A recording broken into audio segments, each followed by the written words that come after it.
ভাই কেউ কিছু দেন ভাই, ভিক্ষে টিক্ষে দেন ভাই। ভাই খুব গরিব মানুষ ভাই, দেন কিছু ভাই। ও ভাই আমি খুব গরিব মানুষ ভাই, আমি 4 দিন হলো কিছু খাই না ভাই, আমাকে দিলে 4 দিন ভাত খাওয়ার ব্যবস্থা করে দিলেন নি ভাই। আচ্ছা 4 দিন বাদ দাও, আমি তো তোমার সারা জীবন খাওয়ার ব্যবস্থা করে দিই, তুমি কি খাবে? হ্যাঁ হ্যাঁ ভাই, তাহলে তো ভালোই হয়। আচ্ছা তাহলে এই দুটো জিনিস রাখো, আমি আসতেছি। স্যার এই যে ফকির, আমি রাস্তাতে যাবেন আছি তো, আমার বয় দেখে আমার মানি ব্যাগের মোবাইল রেখে দিছে। কি?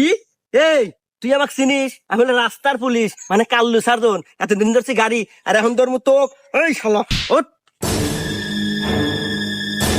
এই রাহেন এটা তো কোটে মোটে নেওয়ার সময় নাই, তোকে আমার আদালত থেকে দিয়ে দিলাম যাবজ্জীবন জেল। ভাই আপনি আমাকে এত বড় হারামি করে ফেললেন, উপকার হারাবে তো আপনি পুলিশই করে দিলেন।